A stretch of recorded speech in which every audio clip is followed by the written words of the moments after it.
صفحہ نمبر 23، نماز مترجم، پیج نمبر 23۔ نماز مترجم میں ضروری مسائل و تخریج۔ بے شک نماز بے حیائی اور برے کاموں سے روکتی ہے۔ نماز کا بیان ہے، نماز کو کیسے پڑھا جاتا ہے اور کب اور کیسے شروع کیا جاتا ہے۔ سب سے پہلے ثنا، سبحانک اللہم و بحمدک و تبارک اسمک و تعالی جدک ولا الہ غیرک۔ پاک ہے تو اے اللہ، میں تیری حمد کرتا ہوں، تیرا نام برکت والا ہے اور تیری شان بہت بلند ہے اور تیرے سوا کوئی معبود نہیں۔ اگر جماعت کے ساتھ امام کے پیچھے نماز شروع کرے تو ثنا پڑھ کر خاموش رہے اور امام کی قرأت سنے، اور اگر تنہا ہو تو ثنا کے بعد تعوذ، تسمیہ، سورۃ فاتح اور کوئی سورت پڑھے۔ تعوذ، اعوذ باللہ من الشیطان الرجیم۔ تسمیہ، بسم اللہ الرحمن الرحیم۔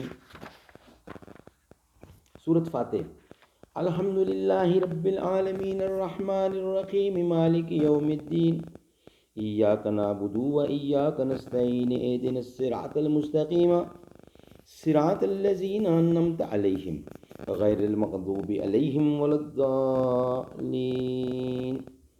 اس کے بعد امام مقتدی آہستہ کہیں آمین۔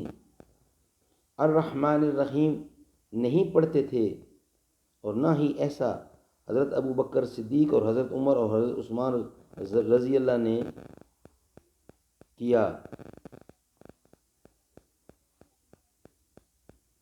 ولدالین کو زاد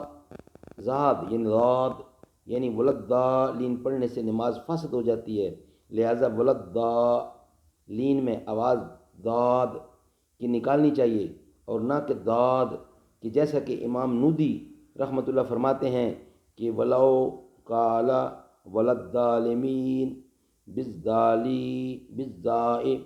و بطلت صلاۃ، اور اگر نماز پڑھنے والے نے ولدالین کو زا سے پڑھا اس کی نماز باطل ہو جائے گی۔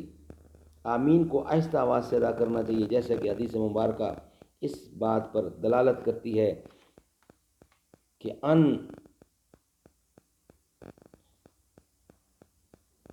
سورۃ اخلاص پڑھے، اس کے بعد قل هو اللہ احد اللہ الصمد لم یلد ولم یولد ولم یکن لہ کفوا احد۔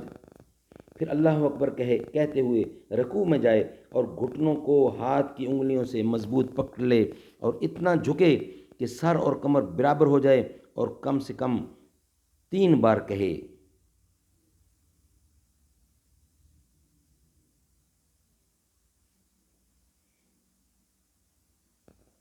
حضرت وائل بن حجر سے روایت ہے کہ حضور صلی اللہ علیہ وسلم نے غیر المغضوب علیہم ولدالین پڑھا تو آمین کہا، اور آپ صلی اللہ علیہ وسلم نے آمین کی آواز کو پست کیا۔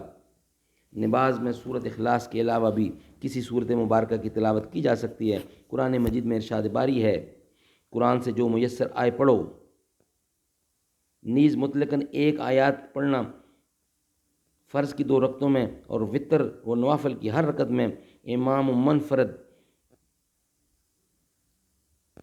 منفرد پر فرض ہے، اور مقتدی کو کسی نماز میں قرات جائز نہیں، نہ فاتح، نہ آیت، نہ آہستہ کی نماز میں، نہ جہری نماز میں، اور امام کی قرات مقتدی کے لیے بھی کافی ہے۔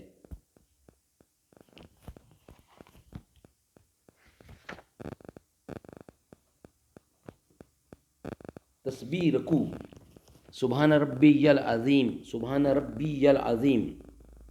اگر نماز امام کے پیچھے ہے تو صرف امام تسمیح کہے، نہیں تو نمازی اکیلا پڑھ رہا ہے تو خود کہے۔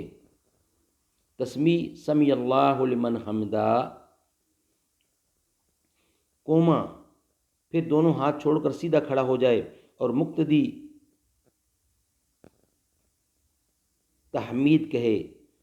تحمید ربنا لک الحمد، یعنی جو پڑھا رہا ہے وہ کہے گا سمی اللہ لمن حمدہ، پڑھنے والا پیچھے کہے ربنا لقل حمد، تنہا نماز پڑھنے والا تسمیع اور تحمید دونوں کہے، پھر اللہ اکبر کہتا ہوا سجدہ میں جائے، اور اس طرح کہ پہلے گھٹنے پھر دونوں ہاتھ زمین پر رکھے، پھر ناک اور پھر پیشانی خوب جمائے اور چہرہ دونوں ہاتھوں کے درمیان رکھے، اور مرد بازوؤں کو کروٹوں سے اور پیٹ سے، اور پیٹ کو رانوں سے اور رانوں کو پنڈلیوں سے جدا رکھے، اور کونیاں زمین سے اٹھی ہوئی ہوں، اور دونوں پاؤں کی انگلیوں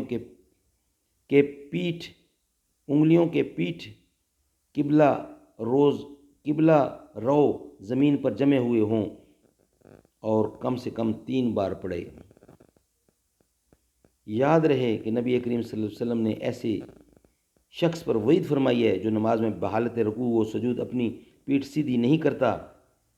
اللہ تعالیٰ عمل کرنے کی توفیق عطا فرمائے۔ انشاءاللہ اس کا بقیہ حصہ جو ہے نماز کا وہ نیکسٹ ویلاگ میں بیان کیا جائے گا۔ صدق اللہ العلی العظیم۔